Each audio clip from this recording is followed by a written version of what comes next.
tous, bienvenue dans un nouvel épisode des Folies Botaniques, toujours au parc de Procé avec l'excellentissime Romaric Perrochot. Bonjour Romaric, ah oui, un petit compliment. Bonjour l'excellentissime journaliste. Merci, merci. Alors là, on est dans un tout petit recoin du parc de Procé, à côté du manège que les parents et les enfants connaissent bien. Et on s'attarde sur ces deux arbres-là. Exactement, c'est la botanique, c'est à la fois des espèces différentes. Et le grand Gilles Clément, qui était lundi encore parmi nous au Jardin des Plantes, disait qu'il faut s'intéresser à la diversité comportementale.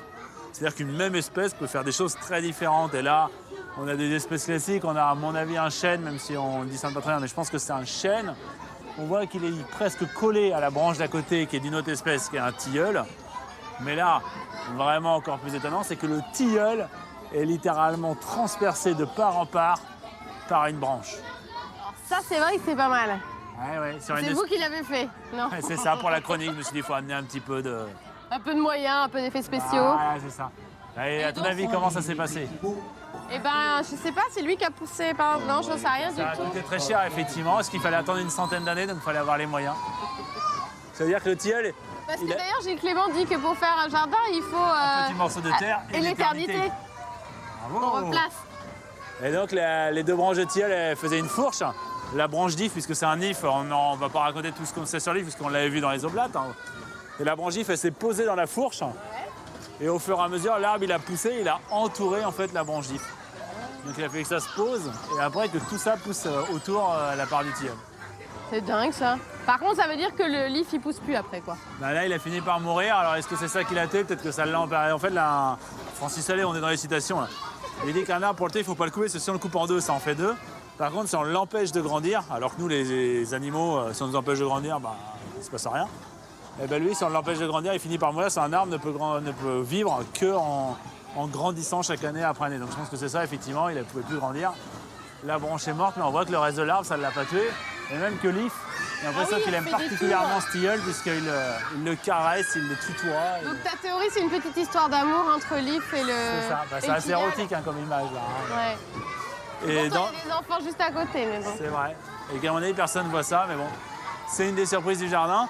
Et dans ce parc, on verra, il y a beaucoup de... Enfin, les gens se verront par eux-mêmes. Entre le cancer du marronnier, on va dire ça comme ça, qu'on verra dans l'épisode prochain. Ce qui se passe là, des arbres, on dit qu'ils sont amorphos, c'est-à-dire que les branches se mélangent l'une dans l'autre. Il y a pas mal de particularités comportementales dans ce parc. Qu'un œil bien aguerri peut observer. Voilà. Et d'ailleurs, on avait vu des ormes aussi aux oblates. Oui, c'est vrai. Qui étaient des grands arbres qui montaient. Et ici, c'est un orme, et quand on voit sa forme, il fait une sorte de parapluie. C'est celui qui est en pleine fleur, c'est pour ça qu'on le voit, c'est pas les feuilles, là, au-dessus du bassin. Et donc, c'est un orme pleureur. Donc, on a trouvé un qui avait un petit problème génétique. On l'a greffé sur un tronc, c'est pour ça que le tronc, il est tout droit. Puis, on a fait une greffe de bouts d'arbres qui tournaient dans tous les sens, et c'est pour ça que ça fait cette sorte de parapluie. Sinon, le parapluie, il raserait le sol. D'accord. Il n'y a pas de raison que l'arbre il fasse tout droit. Alors, c'est quel orme dans l'histoire? L'orme, c'est le parapluie qui est dessus, mais il a dû être greffé sur un orme ou sur un zelkova, je sais pas trop.